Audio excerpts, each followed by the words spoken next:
friends. I welcome you for today's talk on pride, that is the deadliest sin of the seven capital sins. And today, as we study, I just want to tell you that this is one of the basic sins. And so therefore, once we are aware of that, we may able to overcome it. And so therefore there are two sections. One is what is this sin of pride and what are its effects, and then how to overcome this particular sin in our life. And so I'd like to begin with the story in the Bible. If you read the book of Esther in the Old Testament, there is an example of Haman. Haman was a great personality in the palace of the king. Now this was in Persia. So the Persian king had some people around him. Now one of them is this Haman. He was greatly honored by king. And so he has also said that everyone who comes at the gate of this palace, he must honor Haman and bow down before him. And so everybody was really aware of this fact. But then one day he saw another man by name Mordecai. Now Mordecai was a Jewish man. But because Esther was the queen of this king, she was also a Jew. And Esther was an orphan girl, but she was very beautiful. And this Mordecai was her cousin. But when she was small, he brought her up. And so therefore, for her, she was a father, though he was her cousin. And so she gave all the respect for this Mordecai.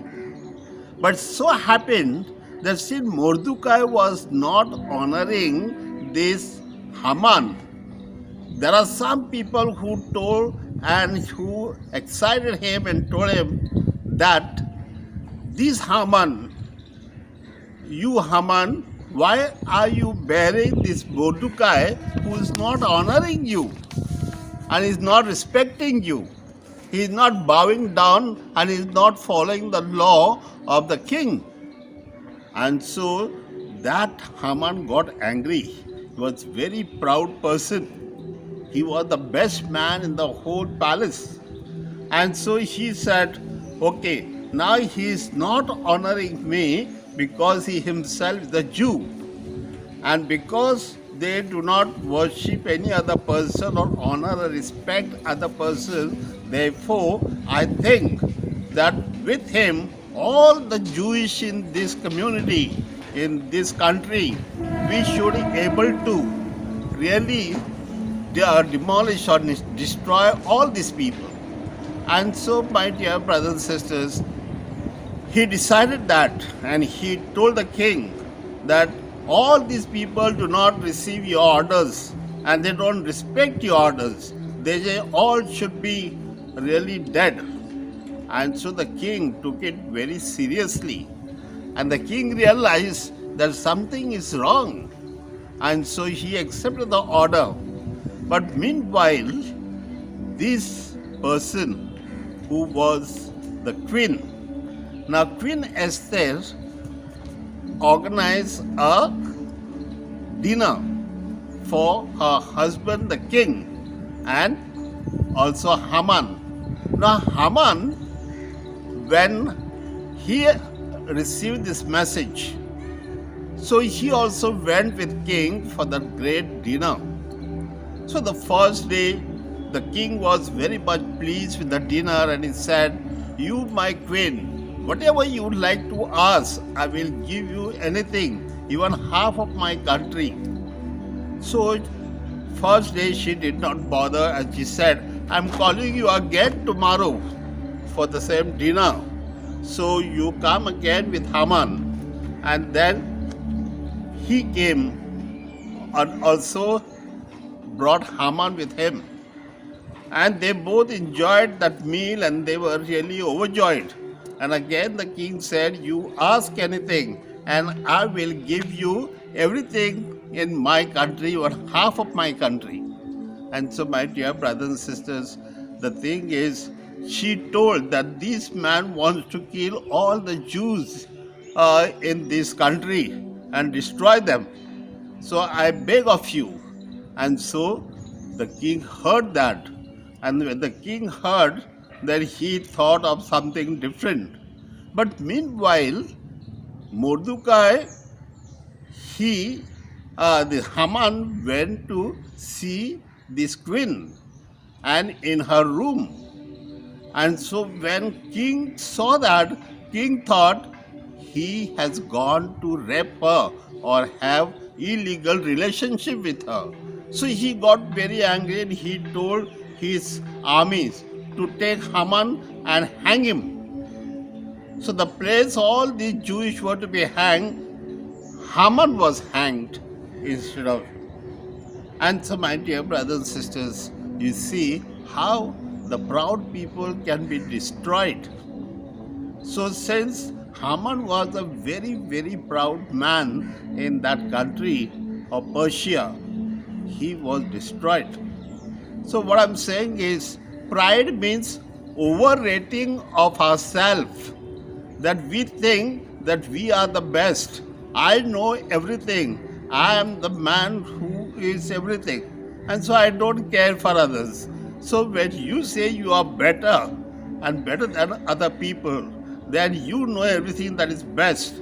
So you don't care for people. There is no humility in us. Secondly, you see the results of this pride is sometimes is so bad that it turns into war, fights among groups, and sometimes there is sorts of communism in the community, in the country, and that spoils the spirit. You also see the capitalism is the result of this pride. You see abortion is the result of this pride. And we see how people relate themselves and see how they do not improve upon. So they think there is no need of our improvement. They do not improve on their own. And so, my dear brothers and sisters, we see the effects, bad effects, that you underestimate some people and you really hate other people. And that is very bad because that is against the will of God. And so, therefore, these people will go away from you and you do not know how to behave, and you yourself must have experienced how some people who are very proud, how do they behave, and they despise other people. And so therefore God has his own ways, and he said also in the song of Mary said the proud have been destroyed. And this is how we see in the Bible that proud people do not exist at all, or they suffer a lot. My dear brothers and sisters, here again we'll see our main point is how to overcome this pride. There may be people who are proud because of their beauty, because of their degrees, because of what they know and what they have, and their money and their bungalows and their vehicles, and they are too proud. So here, God wants us to have humility instead of pride. And how to overcome this pride in our lives? First of all, identify the causes of pride. And then you must admit that I have this pride in me. And so I am wrong. I must be able to change. And so analyze the whole situations, then try to compare with the reality, how things happen, and then you will see that first of all, I do not justify that I am right, but I listen to others. And by listening to others, I want to tell you that I was able to seek also feedback from other people, how they view me, how do I appear to them, and then I can know that I will really work on my negative side and improve on my pride.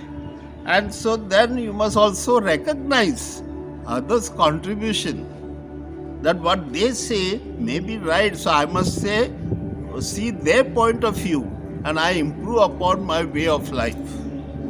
Then again, I must admit the mistakes and learn from the mistakes.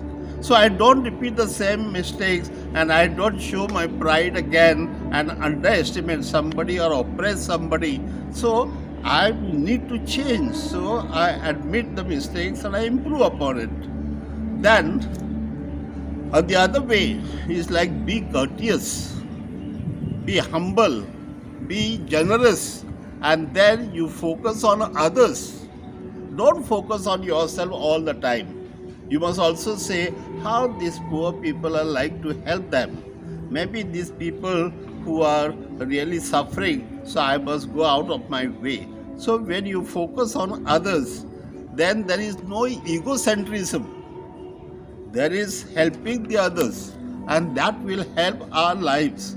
And so therefore, my dear brothers, sisters, I would like to tell you that learn from examples of the humble people. There are great people who are very, very humble. And so therefore, I must say that there are great people who have given, for example, Jesus Christ himself. He was the God of heaven. Now he has come down to serve. And he also washed the feet of his servants or his apostles. That's a sign how humility is important in our lives. And so, my dear friends, I must also say that I know this is a sin. So I must go and confess. And I confess to God that this is where I am wrong. I need to improve. And so therefore, I grow in the listening capacity. Do I listen to others? Do I know how they say things about me? How I appear to others? And how I contribute myself to the life of the others? So once you are other-centered, you are not ego-centered, and then you have less opportunity to sin.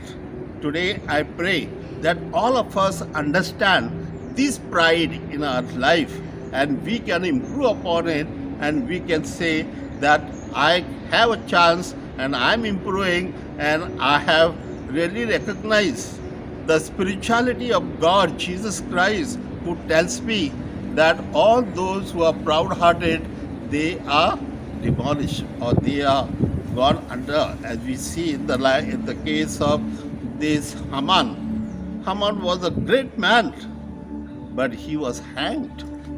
This is what happens. So, my dear brothers and sisters, let us not be too proud of ourselves, of our beauty, of our degrees, of our intellectual capacity, or what my knowledge and my wisdom, but humility will pay more. And so therefore Jesus says, those who want to be first must be the servant of all. The one who has to be the highest on top, you must be servant of others. You humble down yourself, and God will provide you things that are necessary.